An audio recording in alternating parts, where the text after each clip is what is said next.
Sean todos ustedes bienvenidos a esta nueva entrega. Continuamos con el siguiente tema que es ictericia e hiperbilirrubinemia neonatal. El término ictericia deriva del francés genau, que significa amarillo. Entonces decimos que, ¿qué es ictericia? Ictericia no es más que la coloración amarilla de la esclerótica, la piel y la orina, cuya causa es la hiperbilirrubinemia. Acá tenemos un esquema donde vamos a ver cómo se forma la bilirrubina para así poder comprender mejor las distintas alteraciones que puede presentar a distintos niveles.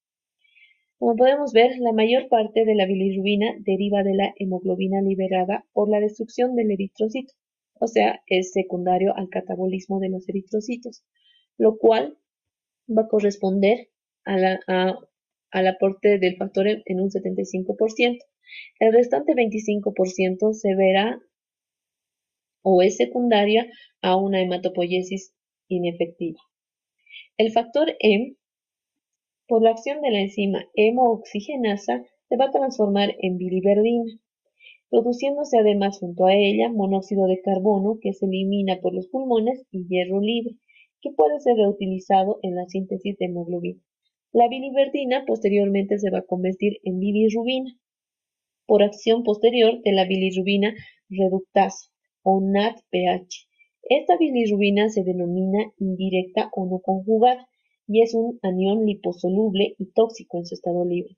Un gramo de hemoglobina produce 35 miligramos de bilirrubina y aproximadamente se forman entre 8 a 10 miligramos de bilirrubina al día por cada kilogramo de peso corporal.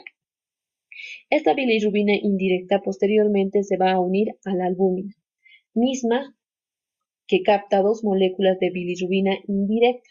La primera se va a unir fuertemente a la bilirrubina, pero la segunda tiene una unión lábil y puede liberarse fácilmente en presencia de factores clínicos como ser la deshidratación, hipoxemia, acidosis, o por agentes terapéuticos como los ácidos grasos por alimentación parenteral y algunas drogas como la streptomicina, el cloranfenicol, el alcohol bencílico, el sulfisoxazol o el ibuprofeno, que van a competir con esta unión y van a liberar la bilirrubina en forma libre a la circulación, misma que puede penetrar fácilmente al tejido nervioso causando encefalopatía bilirrubina. Recordemos que un gramo de albúmina puede unir hasta 8.2 miligramos de bilirrubina. Ya después de la unión que puede existir entre la albúmina y la bilirrubina indirecta, esta será transportada hacia el hígado, donde será captada por el hepatocito y se va a desprender la bilirrubina de la albúmina, y esta será captada en sitios específicos por las proteínas Y y Z, que son las ligandinas, cuyos niveles son bajos los primeros 3 a 5 días de vida, los cuales van a transportar la bilirrubina indirecta hacia el interior del hepatocito, hacia el retículo endoplásmico liso, donde se lleva a cabo la conjugación, siendo la enzima más importante la uridil difosfoglucuronil transferasa o UDPGT. El producto final será un compuesto hidrosoluble, que es la bilirrubina directa o glucoronato de bilirrubina. Esta bilirrubina directa o conjugada, que no es tóxica, será excretada posteriormente de forma activa hacia los canalículos biliares, la vesícula biliar y luego hacia el intestino, donde por acción de las bacterias se transformará en urobilinógeno y gran parte del mismo será excretado por la materia fecal y una pequeña porción, por acción de la enzima beta-glucuronidasa, retornará a la circulación enterohepática. ¿Cuándo se verá aumentada esta circulación enterohepática de la bilirrubina? Cuando exista ausencia o escasa flora bacteriana o un inadecuado tránsito intestinal. Como pudimos ver, existen varios lugares donde sí puede existir una alteración en la formación de la bilirrubina, lo cual dará un incremento en lo que es la bilirrubina indirecta, como ser en los casos de hemólisis, déficit del transporte, alteración en las ligandinas, o puede haber un aumento de tanto de la bilirrubina directa como indirecta, en el caso, por ejemplo, de los déficits de transporte celular y excreción, como en el caso de Dubin-Johnson, rotor, o un aumento de la bilirrubina directa en casos de alteraciones posthepáticas, como ser en las colestasis, atresias biliares, o cuando se trata de páncreas anular, o podemos incrementar la bilirrubina indirecta en caso de que exista obstrucción intestinal, ayuno o estenosis hipertrófica de píloro o ileomeconial, lo cual favorecerá el aumento de la circulación enterohepática. Este es un pequeño esquema etiológico según el tipo patogénico predominante de la hiperbilirrubinemia. ¿Qué factores van a predisponer a que exista esta entidad? Bueno, los factores que van a predisponer son los recién nacidos, el mayor número de eritrocitos, en la menor supervivencia de los mismos, eritrocitos envejecidos en proceso de destrucción. Puede haber un aumento en la circulación enterohepática por ingesta oral disminuida o escasa flora intestinal, o a nivel hepático puede haber una insuficiente funcionalidad, y en caso de que posterior al parto puede haber un trauma durante el parto y existir la presencia de hemorragias o hematomas en el recién nacido, lo que va a incrementar el factor E. También debemos tomar en cuenta que otro factor es la ausencia ya de la función placentaria. ¿Cómo se va a clasificar la hiperbilirrubinemia? Primero, por el incremento de la bilirrubina no conjugada o indirecta, que su principal causa es la ictericia fisiológica. Esta se va a caracterizar porque existe una aparición a partir del segundo día de vida, nunca antes de las 24 horas ni después de las 72 horas. Sus valores máximos de bilirrubina que presentarán en el laboratorio serán: en el recién nacido de término alcanza hasta 17 miligramos de decilitro y su característica es que son alimentados con leche materna, y en los recién nacidos pretérmino de 15 miligramos de decilitro y que sean alimentados con fórmula. La ictericia es exclusiva a expensas de la bilirrubina indirecta y su incremento siempre es inferior a 5 miligramos de decilitro cada día. Duración: en el recién nacido de término será de 1 semana y en el recién nacido pretérmino puede durar hasta 2 semanas. En el caso de la ictericia por lactancia materna inadecuada, en este tipo de ictericia vemos que el inicio es aproximadamente al cuarto día de vida. Los niveles de bilirrubina pueden alcanzar incluso hasta 20 miligramos de decilitro a los 14 días de edad y su descenso va a partir de las 2 semanas. Pueden alcanzar posteriormente a esta valores normales a las 4 o 12 semanas. La ictericia patológica se va a caracterizar porque su inicio es antes de las 24 horas. El incremento de la bilirrubina generalmente es mayor a 5 miligramos de decilitro día. La clínica se va a orientar hacia enfermedades de base y va a persistir hasta más de 8 días en el recién nacido de término y más de 15 días en el pretérmino. Y la bilirrubina directa excede a los 2 miligramos de decilitro. La ictericia patológica. La ictericia patológica, su etiología. La etiología de esta puede ser secundaria a hemólisis extravascular, que puede ser por cefalohematomas, petequias o hemorragias, a trastornos hemolíticos en los casos de inmunización ABO o el anti-D o esferocitosis, entre otros, por aumento de la circulación enterohepática, que puede deberse a una disminución del peristaltismo, obstrucción mecánica del tubo digestivo o sangre deglutida durante el parto o la cesárea, o por causas de infecciones perinatales. En el caso de TORCH, virus de las hepatitis B, C o hepatitis bacterianas, ya sean por E. coli, streptococo, listeria, entre otros. La disminución de la captación y de la conjugación se va a ver en el caso de hipotiroidismo, hipopituitarismo, el Crigler-Najjar, el Gilbert. Dentro de la clasificación está también el incremento de la bilirrubina conjugada o directa, donde vamos a tener la colestasis. Acá vamos a presentar una bilirrubina el neonato presenta una bilirrubina directa mayor a 2 miligramos decilitro o más del 15% de la bilirrubina total. Siempre, siempre es patológica y su manejo y estudio no va a diferir del que se debe realizar en otras etapas de la infancia. Su etiología puede ser secundario a sepsis, hepatopatías por nutrición parenteral, hipoplasia de las vías biliares, atresia biliar extrahepática, quistes de colédoco o hepatitis idiopática neonatal o colestasis idiopática, como ser las hepatopatías hipóxico-isquémicas, hepatopatías metabólicas de base.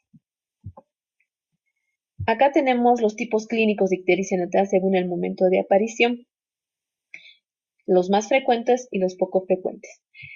Según la aparición puede ser muy precoz, que se va a dar en el primer día de vida.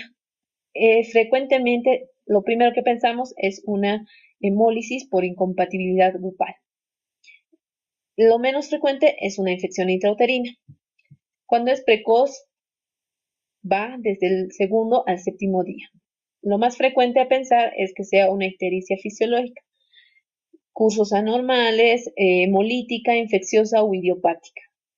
Y lo menos frecuente es que sea por acción tóxica, por poliglobulia, reabsorción de hematomas, alimentación materna, ser hijo de madre diabética o que exista o ser secundaria a un distrés respiratorio del recién nacido.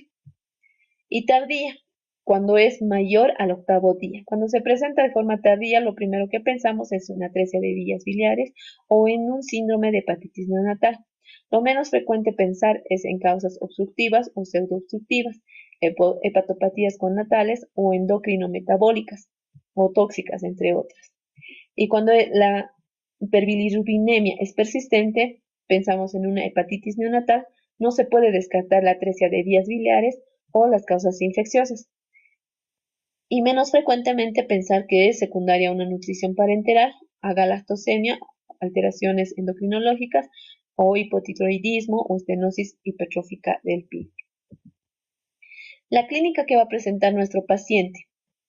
Nosotros primero tenemos que tomar en cuenta mucho los antecedentes de importancia, si es que existió o no algún tipo de infección en la madre.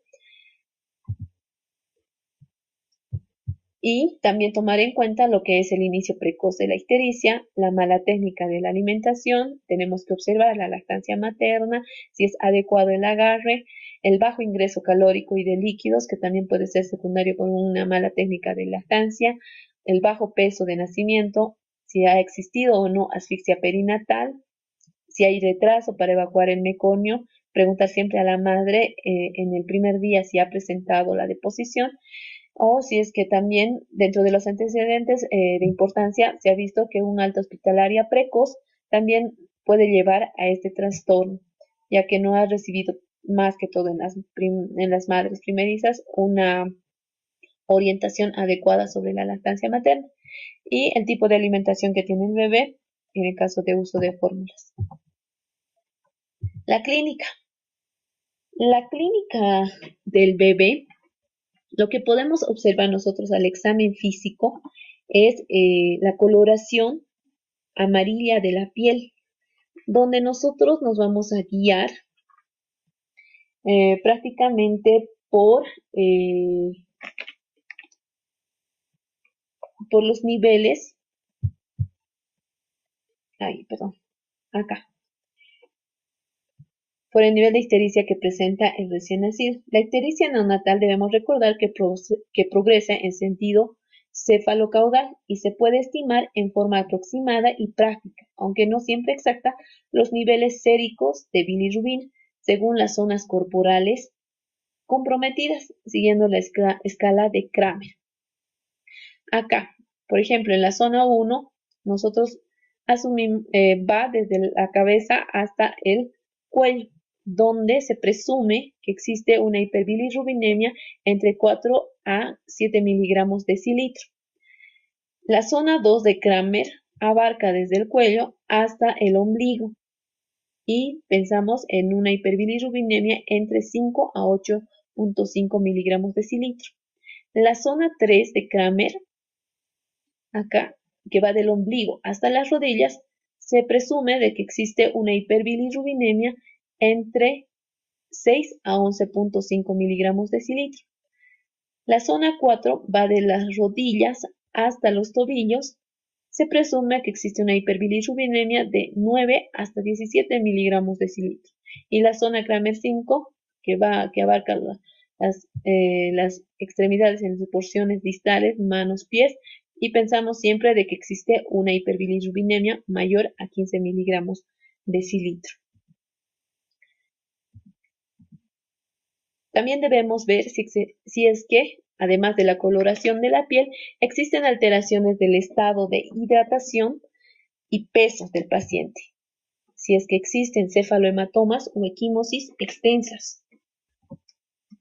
Si es a la exploración debemos siempre descartar de que no exista una hepatoesplenomegalia o también tenemos que fijarnos la coloración, si es que el paciente está pletórico, si hay palidez, petequias o equimosis, además de las características de las heces y orina del paciente. Acá podemos ver el nomograma. Aquí este nomograma nos muestra el riesgo del riesgo de los neonatos sanos nacidos a término o casi a término según los valores de bilirrubina sérica específicos de cada hora. La zona de alto riesgo está señalada por la línea del percentil 95. La zona de riesgo intermedio se subdivide en zonas de riesgo mayor y menor en la línea del percentil 75. La zona de bajo riesgo se define de manera particular y estadística por la línea del percentil 40.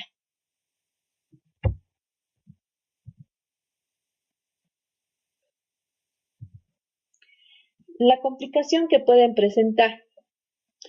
El mayor riesgo de la hiperbilirrubinemia indirecta es la aparición de disfunción neurológica inducida por la bilirrubina, que se produce de forma característica con valores altos de bilirrubina indirecta. El desarrollo de encefalopatía bilirrubínica, kernicterus, depende del valor de la bilirrubina indirecta, de la duración de la exposición a estos valores elevados, de la causa de la ictericia y del bienestar del neonato. La lesión neurológica, incluida la encefalopatía bilirrubínica, puede aparecer con valores más bajos de bilirrubina en los prematuros y en presencia de asfixia, hemorragia intraventricular, hemólisis o fármacos que desplazan la bilirrubina del albúmina. No se sabe con seguridad el valor sérico exacto de la bilirrubina indirecta perjudicial para los recién nacidos con muy bajo peso al nacer. Kernicterus. La encefalopatía bilirrubínica o kernicterus es un síndrome neurológico debido al depósito de bilirrubina no conjugada o indirecta en los ganglios basales y en los núcleos del tronco del encéfalo. La patogenia es multifactorial y se supone una interacción entre los valores de bilirrubina no conjugada, la unión a la albúmina y los valores de la bilirrubina libre, el paso a través de la barrera hematoencefálica y la susceptibilidad neural a la lesión. También contribuyen la rotura de la barrera hematoencefálica por enfermedad, asfixia u otros factores, los cambios de la permeabilidad de la barrera hematoencefálica asociados a la maduración. Todo esto resumido en este esquema donde hablamos de la competencia, sea citas de conjugación, el aumento del efecto celular tóxico de la bilirrubina, la disminución de la capacidad de transporte de la albúmina y la mayor permeabilidad de la barrera hematoencefálica, todos estos factores van a contribuir a que exista el kernicterus. Acá, dentro de las manifestaciones clínicas, los signos y síntomas de la encefalopatía bilirrubínica suelen aparecer a los 2-5 días de vida en los niños a término y a los 7 días como muy tarde en los prematuros.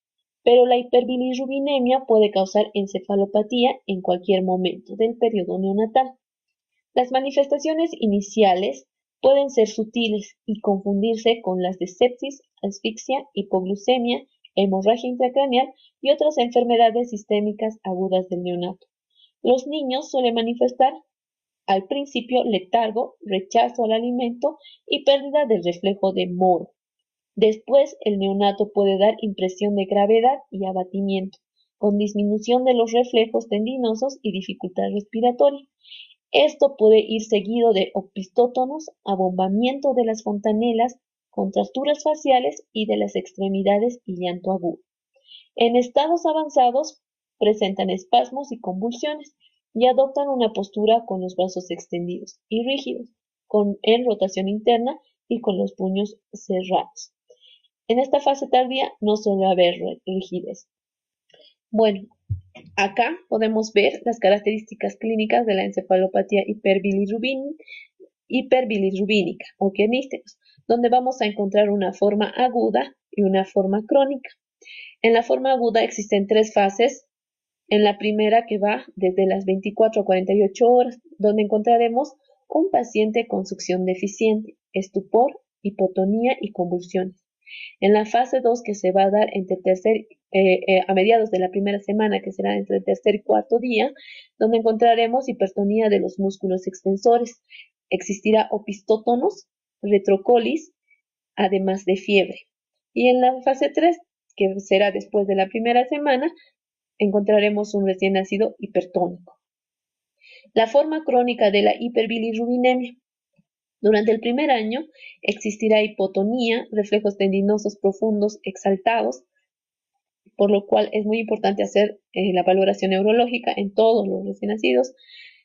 Y pasado el año de edad, lactantes menores y mayores, porque podemos encontrar estas alteraciones, además de reflejos tónicos cervicales obligatorios, retraso en la adquisición de habilidades motoras, por lo cual nosotros tenemos que preguntar siempre cómo ha sido el desarrollo psicomotor de nuestro paciente. Y tras el primer año vamos a encontrar nosotros trastornos del movimiento, podemos encontrar coreotetosis, balismos, temblor, miradas hacia arriba, hipoacusia neurosensorial, por lo cual en estos pacientes es necesario hacer un seguimiento tanto por pediatría como neuropediatría. Los exámenes de laboratorio en orden de importancia que vamos a solicitar son la bilirrubina total y el hematocrito. La bilirrubina diferencial, el hemograma, el grupo sanguíneo, factor RH y prueba de Coombs, además del recuento de reticulocitos, frotis periférico, el hepatograma para detectar si es que existiese colestasis, pediremos las transaminasas, además de la fosfatasa-alcalina, las pruebas tiroideas para descartar hipotiroidismo y la albúmina sérica, donde vamos a ver si es que existe una disminución de la misma menor a 3 gramos de decilitro. Y una ecografía abdominal para descartar de que no haya ninguna alteración a nivel de vísceras. Todo esto nos va a ayudar a que nosotros podamos llegar al diagnóstico. El tratamiento. El tratamiento son primero las medidas higiénicas, dieta, la fluidoterapia endovenosa, la fototerapia, la exsanguinotransfusión, gamma globulina intravenosa, la inhibición de la síntesis de bilirrubina, activadores enzimáticos y los quelantes, además de albúmina sérica.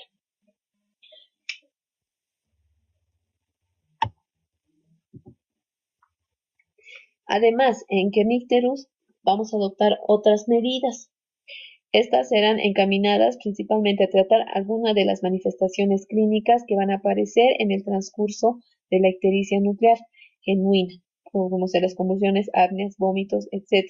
En el caso de las convulsiones, adicionaremos lo que son los anticonvulsivantes, el más utilizado a esta edad, el fenobarbital. Y en el periodo de secuelas, el niño va a necesitar un equipo multidisciplinario para así afrontar sus problemas. En caso de la hiperbilirrubinemia directa, vamos a transferir a la gastroenteróloga pediatra o gastroenterólogo pediatra. ¿Cómo vamos a prevenir el daño cerebral por la hiperbilirrubinemia? Primero debemos promover y dar apoyo a la lactancia materna. Esa es la prevención primaria y principal. Establecer protocolos para identificar y valorar la hiperbilirrubinemia. Debemos determinar la bilirrubina sérica o transcutánea en todo recién nacido con ictericia en las primeras 24 horas y en cualquier otro momento en que la ictericia parezca excesiva para su edad. Debemos interpretar los valores de bilirrubina en función de las horas de vida del neonato en el nomograma que ya fue explicado previamente. El recién nacido con edad gestacional inferior a 38 semanas tiene mayor riesgo de hiperbilirrubinemia. Generalmente hablamos de los pacientes prematuros. Proporcionar a los padres la información oral y escrita sobre la ictericia neonatal para una mejor comprensión y apoyo en el tratamiento y hacer un seguimiento adecuado. Además de tratar a los recién nacidos con fototerapia o exsanguinotransfusión, si es que así estuviese indicado. Acá podemos ver con este esquema, a manera de resumen, cómo podemos identificar la ictericia patológica. En una ictericia patológica, lo primero que nosotros solicitamos es el CUMS directo. Si es positivo, lo primero que pensamos es en una isoinmunización y determinamos el grupo sanguíneo tanto del recién nacido como de la madre. Lo más frecuente es que presente una incompatibilidad ABO y lo más raro que sea la incompatibilidad RH u otras incompatibilidades. Pero si el CUMS directo es negativo, solicitamos la bilirrubina directa. Si es normal, solicitamos el hematocrito o valoramos el hematocrito. Si está normal o bajo, pensamos en una alteración en la morfología eritrocitaria y el recuento de reticulocitos. Si esta está anormal, nuevamente pensamos en isoinmunización o en causa de anemias hemolíticas no isoinmunes, que es lo más raro que se presente. Acá podemos pensar en enzimopenias, tóxicos, hemoglobinopatías, esferocitosis o déficit de la vitamina E.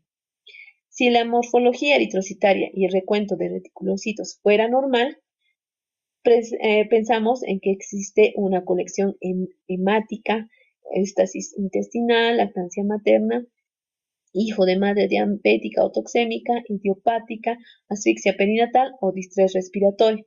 Y lo menos frecuente será pensar en un hipotiroidismo, en tóxicos como la oxitocina cuando se hace un mal uso de la misma, detergentes fenólicos o fármacos, o trastornos como el Krüger-Najar o transfusiones o síndrome del Lucey-Driscoll. Pero si el hematocrito no está normal o sino está alto, lo primero que pensamos es una poliglobulia, entonces existe una mayor destrucción de glóbulos rojos, lo que está llevando a la hiperbilirrubinemia. Pero si la bilirrubina directa es elevada, lo primero que pensamos es en una sepsis y hepatitis. Y lo más raro pensar es en la infección intraútero, colestasis por fármacos o alimentos parenterales, fibrosis quística, déficit, alfa-antitripsina, atresia de vías biliares, galactosemia y Tubin-Jones. La atresia de vías biliares no se debe descartar nunca cuando tenemos una bilirrubina directa, por lo cual debemos hacer el estudio correspondiente. Eso es todo, muchas gracias, espero que les sirva de mucho las preguntas en el foro de debate. Gracias.